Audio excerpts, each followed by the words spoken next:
एक पत्र है।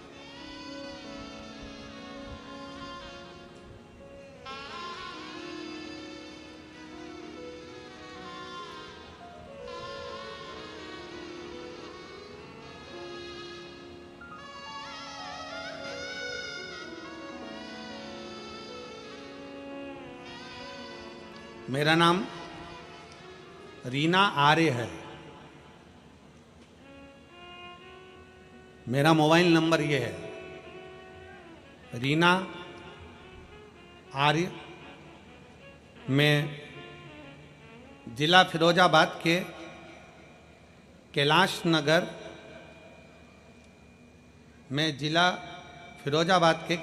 नगर फिरोजाबाद उत्तर प्रदेश की रहने वाली हूँ। कहीं बैठी हो तो हाथ हिला सकती हैं। आप ही हैं? पति आए हैं साथ में? आ जाइए आ जाइए, एक बेलपत्र ले जाओ। जाओ। मैं कैलाश नगर फिरोजाबाद उत्तर प्रदेश की रहने वाली हूँ। मैं अपने पति के लिए यहाँ पर आई हूँ। जुलाई 2024 को मेरे पति के पेट की आंतों में संक्रमण हो गया। उसकी तबीयत ज़्यादा खराब हो गई। हमारे पास पैसा नहीं था कि हम सिविल हॉस्पिटल में इलाज करा सकें। संक्रमण आंतों में इतना फैल गया कि उसके मुख से और टॉयलेट की जगह से ब्लड आने लगा। मुख में से लगातार खून बहना चालू हुआ और यूरिन और लेटरिन में से भी ब्लड जाना प्रारंभ हो गया। डॉक्टर को दिखाने के लिए हम आगरा चले गए। फिरोजाबाद दिखाया, आगरा दिखाया, लखनऊ दिखाया, जयपुर भी हम उसको लेकर चले गए। आखिरी में डॉक्टरों ने उनको झेला नहीं और कह दिया कि अंदर इतना संक्रमण फैल गया है, कुछ गांठें शरीर के अंदर हो गई हैं, आप इनको दिल्ली के एम्स हॉस्पिटल ले जाओ। हम दिल्ली के एम्स हॉस्पिटल में ले जाकर दिखाए गुरुदेव। उन्होंने बता दिया कि इनके शरीर में 2 गांठें हो गई हैं, उसके कारणवश ये ब्लड निकलना, संक्रमण प्रारंभ है। तब हमारे मौसा जी ने बोला कि आप एक काम करो, भगवान शंकर की अविरल भक्ति करो। अपने पास इतना पैसा भी नहीं कि अपन बहुत सारा इलाज करा सकें। हम बाबा शंकर के मंदिर जाने लगे और शंकर जी के मंदिर में जाते।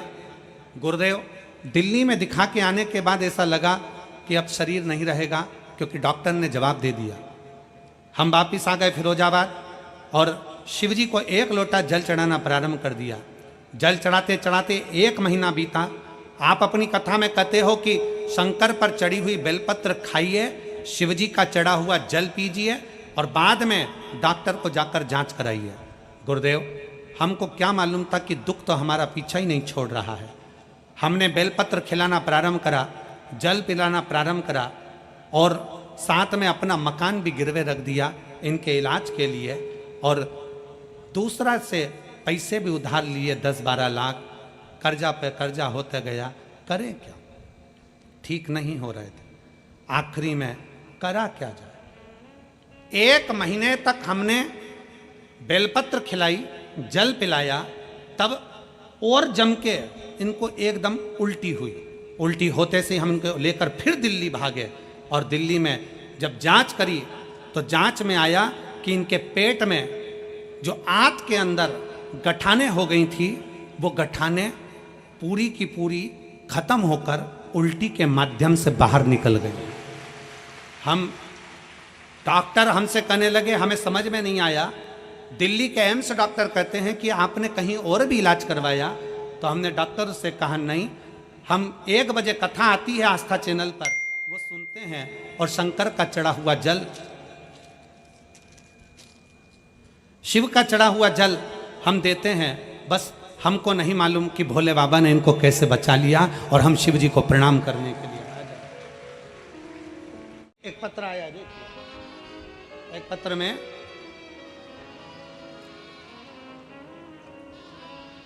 विधु दीक्षित फिरोजाबाद की है।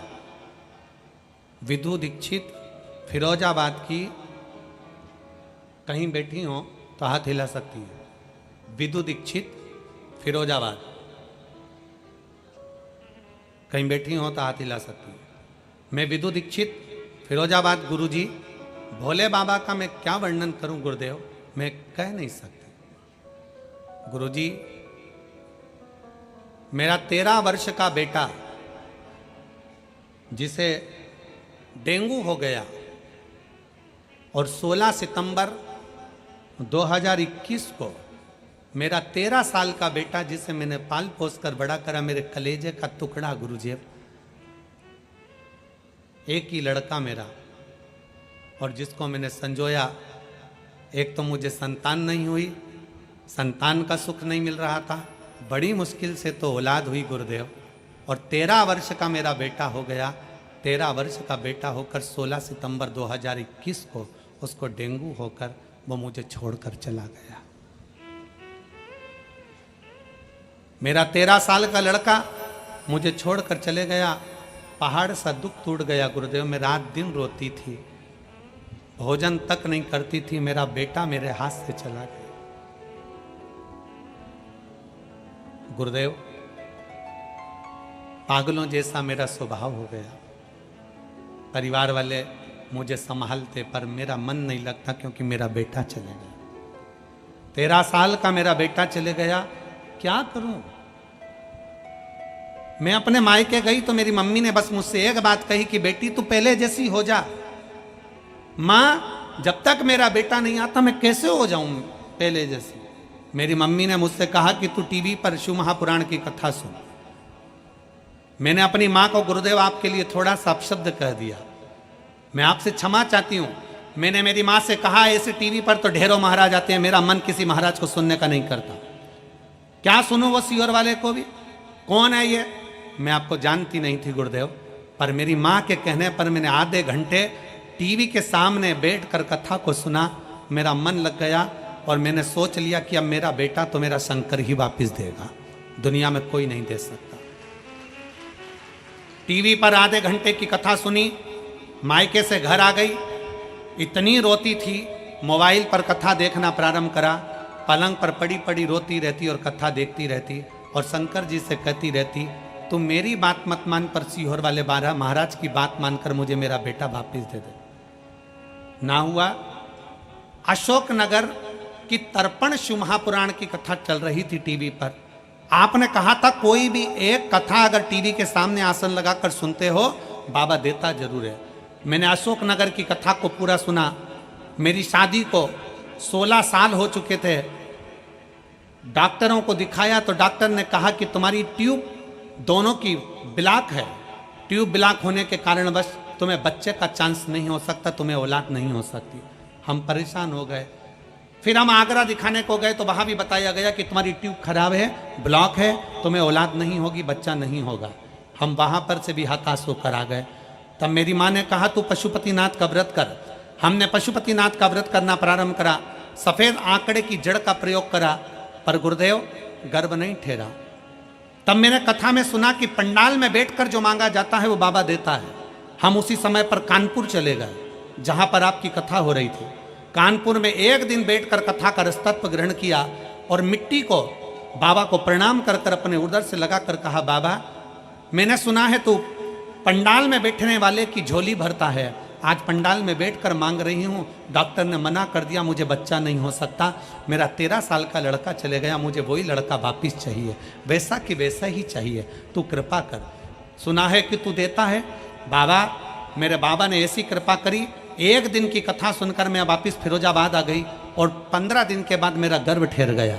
9 जुलाई 2023 को जो लड़का गया था, जैसे उसके तिल थे, जैसा उसका नक्शा था, जैसे उसके शरीर पर दाग था, जैसा उसका फेस था, और जहां जहां मेरे बेटे को, पहले वाले बेटे को तिल थे, वैसे की वैसे ही तिल, वैसा की वैसा ही फेस और वैसा ही वैसा उसके शरीर पर दाग लगा हुआ वो बेटा फिर पैदा हुआ। मैं बाबा को धन्यवाद देने के लिए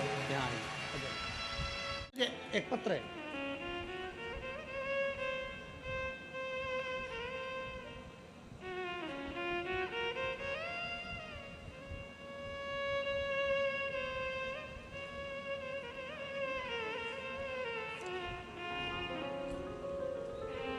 मेरा नाम जमुना देवी, हाथरस उत्तर प्रदेश की निवासी हूं। जमुना देवी कहीं बैठी हों, हाथरस उत्तर प्रदेश से हैं, अगर कहीं बैठी हों तो हाथ हिला सकती हैं। जमुना देवी आप ही हैं? आ जाइए, बेलपत्र ले जाओ जाओ। मेरा नाम जमुना देवी, हाथरस उत्तर प्रदेश की निवासी हूँ। मेरा मोबाइल नंबर ये है। बाबा का मैं क्या गुणगान करूँ गुरुदेव। मेरा बेटा सरकारी नौकरी की तैयारी कर रहा था, लेकिन उसकी नौकरी नहीं लगी। वह पढ़ने में होशियार था, फिर भी उसकी नौकरी नहीं लग रही थी, सफलता उसके हाथ में नहीं आ रही थी। मेरा बेटा हार चुका था, उसने कह दिया कि माँ अब सब छोड़ता हूँ, अब मैं तैयारी नहीं करूँगा। मैंने अपने बेटे से कहा, वो सीवर वाला महाराज कहता है इतनी मेहनत करो, इतनी पढ़ाई करो कि अभी तक जितने पढ़े हो उससे 4 गुना पढ़ो। सीवर वाला महाराज कहता है कि खूब पढ़ो, अपनी मेहनत को 4 गुना कर लो, अपने कर्म को 4 गुना करो, परमात्मा पर भरोसा करो। आखिरी में एक बेलपत्र समर्पित कर कर बाबा के फिर कंपटीशन एग्जाम में बैठो। मेरे बेटे ने कहा, माँ क्या बेलपत्र पर शहद लगाने से शंकर भगवान स्वीकार करेंगे? नहीं, सीवर वाला महाराज कहता है कि मेहनत भी 4 गुनी करना पड़ेगा, तब शहद लगाकर शिव को समर्पित करना पड़ेगा। मेरे बेटे ने कहा, मैं इतने समय से कर रहा हूँ, 4-5 साल हो गए कंपटीशन एग्जाम को, फल तो मिल नहीं रहा। एक बार तुम्हारे सीवर वाले महाराज का कहना मानता हूँ। गुरुदेव, उसी समय पर मेरे बेटे ने शंकर के मंदिर जाना चालू करा। हमको मालूम पड़ा कि कोसी कला मथुरा में आपकी कथा होने वाली है। मैंने अपने बेटे से कहा कि मैंने सुना है कि पंडाल में बैठकर जो मांगा जाता है वो बाबा देता है, तू मेरे साथ एक दिन के लिए कोसी कला चल, अपन पंडाल में बैठेंगे, कथा सुनेंगे और आ जाएंगे। मेरा बेटा मुझे पंडाल में कथा सुनाने के लिए लेकर गया। 1.5 किलोमीटर दूर हमने गाड़ियों को रोका, वहाँ से पैदल चलकर हम कथा के पंडाल में पहुँचे। आप लोग तो किस्मत वाले हो, 1.5 किलोमीटर भी नहीं चढ़ना पड़ता, हाईवे से उतरे और पंडाल में आके बैठ जाते हो।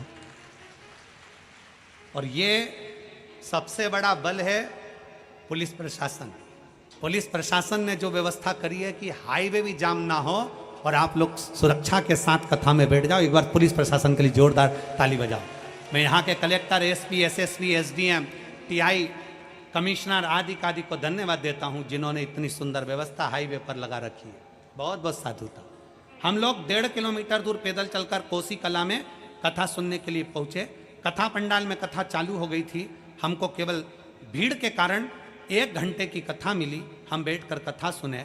मैंने अपने बेटे के लिए कहा कि भगवान ये बहुत टूट चुका है, मैंने सुना है कि तू पंडाल में बैठने वाले की झोली भरता है, मेरे बेटे की सरकारी नौकरी लगा दे। मेरे बेटे ने भी भगवान को प्रणाम किया, बाबा को नमन कर कर हम आ गए। 3 महीना भी पूरा नहीं हुआ और बेटे ने एक एग्ज़ाम दिया और बाबा की कृपा से 3 एग्ज़ाम, बेटे ने 2 एग्ज़ाम पहले दिए और 1 एग्ज़ाम अभी दिया। तीनों का रिजल्ट एक साथ आ गया और बेटे के लिए 3 सरकारी नौकरियां सामने आ गई। अब 3 नौकरी में से 1 नौकरी मेरे बेटे ने चूज करी, छाटा, और बाबा की कृपा से आज मेरा बेटा सरकारी नौकरी में लगा। मैं बाबा को यहाँ धन्यवाद देने के लिए आई, शिव को प्रणाम करने के लिए। जमुना देवी, हाथरस उत्तर प्रदेश निवासी, मोबाइल नंबर मेरा यह है। शिव तत्व। प्रीति संतोष वर्मा, निवासी प्रतीक बिहार कॉलोनी, सिकंदरा, आगरा का निवासी हूँ। कहीं बैठे हों तो हाथ हिला सकते हैं, अगर कहीं बैठे हों तो हाथ हिला सकते हैं। आप ये आ जाओ, एक बेलपत्र ले जाना चाहिए। मैं प्रीति संतोष वर्मा, निवासी प्रतीक बिहार कॉलोनी, सिकंदरा, आगरा की निवासी हूँ। मैं भोले बाबा का क्या वर्णन करूं गुरुदेव, मैं शिव का क्या बखान करूं। पत्र को आपके सामने जो एलईडियां लगी हैं उस पर पढ़ सकते हो। एलईडी नहीं चल रही क्या? अच्छा, दिखाई नहीं दे रहा है, वो गाड़ी पास आ ही नहीं रहा है। एलईडी वाला गाड़ी पास आ ही नहीं है। अगर एलईडी नहीं चल रही है तो पत्र को आप लोग आस्था चैनल पर पढ़ सकते हैं और बड़े प्रेम से कथा के माध्यम से आप उसको श्रवण कर सकते हैं।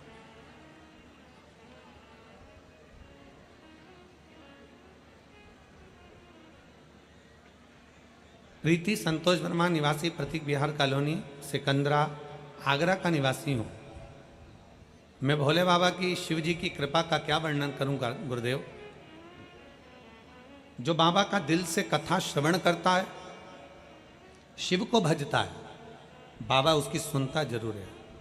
1 लोटे जल का मैं क्या वर्णन करूं गुरुदेव, आप कहते हो ना कि सारी समस्या का हल एक लोटा जल। मैंने 2017 में सरकारी अध्यापिका के पेपर दिए थे, कुछ कारणवश भर्ती रद्द हो गई, मैं निराश हो गई।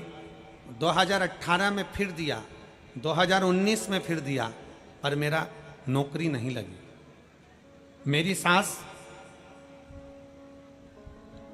शिव महापुराण की कथा श्रवण करती हैं। उन्होंने मुझसे कहा, बेटा अब एक काम कर, तू एक बार शंकर जी के मंदिर में एक लोटा जल चढ़ाना प्रारंभ कर और पशुपतिनाथ का व्रत कर, और टीवी के सामने एक बार आसन बिछाकर कथा को सुनना प्रारंभ कर। गुरुदेव, सावन के महीने की 2023 में कथा चल रही थी, मैं टीवी के सामने आसन लगाकर बैठ गई, शिव जी के मंदिर में जाना प्रारंभ करा और शंकर जी को एक लोटा जल चढ़ाना प्रारंभ करा। उसी टीवी के सामने बैठकर मैंने ऑनलाइन पार्थिव शिवलिंग का सावन के महीने का पूजन करा। आप कहते हो कि उसमें से एक बेलपत्र उठाकर रख लेना, मैंने वो बेलपत्र को रख लिया और बाबा से विनती करी, बाबा इतनी बार मैंने सरकारी नौकरी के लिए अप्लाई करा पर मेरा नहीं हुआ, लास्ट बार इस साल मैं परीक्षा दूंगी और आपके भरोसे पर दूंगी। गुरुजी, आप कहते हो कि मेहनत को चोगना करो, अपनी लगन को चोगना करो, अपने कर्म को चोगना करो। जितनी पढ़ाई आप करते हो, आप कहते हो उससे 4 गुना ज़्यादा पढ़ाई करो। मैंने अब की बार अपनी पढ़ाई को 4 गुना बढ़ाया, अपनी लगन को 4 गुना बढ़ाया, अपनी मेहनत को 4 गुना बढ़ाया, और बाबा की कृपा से 2024 में मैं सरकारी अध्यापिका के पद पर नियुक्त हो गई। मैं बाबा को धन्यवाद देने के लिए यहाँ पर आई हूँ। एक पत्र है, देखिए।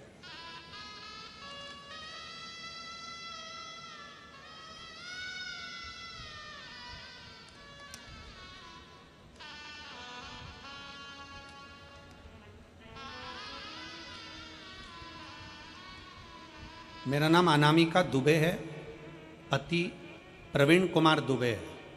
फ़ोन नंबर मेरा ये है,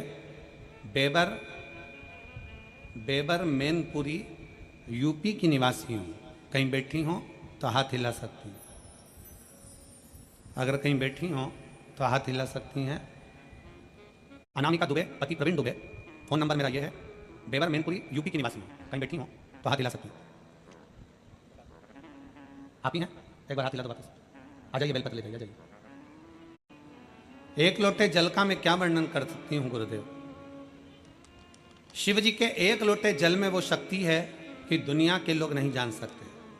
गुरुदेव, मेरे बड़े भाई का बेटा जिसका नाम विनायक दुबे, उम्र 22 वर्ष है, जिसको अप्रैल 2024 में अचानक से एक बीमारी हो गई, जिसके कारण उसके शरीर के बाल, शरीर में जितने रोम थे, बाल थे, भुकुटी के, सिर के, दाढ़ी, मूंछ और शरीर के सारे बाल उसके चले गए।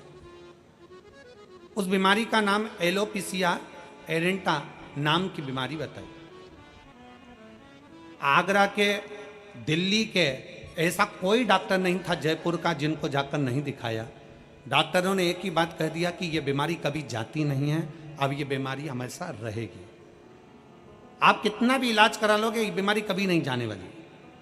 हम लोग हताश हो गए।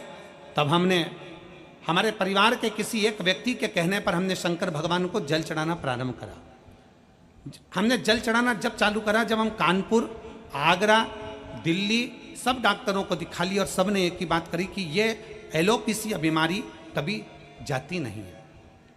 इस बीमारी में कभी बाल नहीं आएंगे, बाहों के बाल, पलक, आँखों की, दाढ़ी, मूछ, सिर के बाल, हाथ पैर के रोम सब चले गए गुरुदेव, और कमजोरी जी सी आने लगी। तब हमने सोचा अब करें क्या। तब परिवार के एक व्यक्ति के कहने पर हमने शिवजी को जल चढ़ाना प्रारंभ करा। वही जल हम हमारे उस बालक को पिला देते और बालक उस जल को पी लेता। विनायक को जल देते, पीता, उसी जल को पूरे शरीर पर लगा लेता। विनायक ने कई बार कहा, मम्मी ऐसा करने से क्या होगा, क्या मेरे बाल वापिस आ जाएंगे। डॉक्टरों ने तो जवाब दे दिया था गुरुदेव, हमने पूरे परिवार ने प्रतिदिन बैठकर 501 बार श्री शिवाय नमस्तुभ्यम का जाप करना प्रारंभ करा। 15 दिन तक लगातार हम लोग श्री शिवाय नमस्तुभ्यम का जाप करते, शिव जी को चढ़ा हुआ जल ला कर देते, और उसी बीच में हमारे भाई को लेकर हम कावड़ यात्रा में सीहोर में पहुंच गए। वहाँ हमने शंकर जी को जल चढ़ाकर बाबा से विनती करी, बाबा कुछ ऐसा करो कि इनका ये रोग समाप्त हो जाए। हम कांवड़ यात्रा से सावन के महीने की उस कांवड़ यात्रा से वापिस आए और रुद्राक्ष का जल देना प्रारंभ करा और बाबा की कृपा से मेरा भाई अब ठीक हो गया। मैं बाबा को धन्यवाद देने के लिए यहाँ आए हैं। 80% बाल उसके शरीर पर वापिस आ गए। हम लोग बाबा को प्रणाम करने के लिए मैनपुरी से यहाँ पहुँचे हैं। गुरुदेव आ जाइए।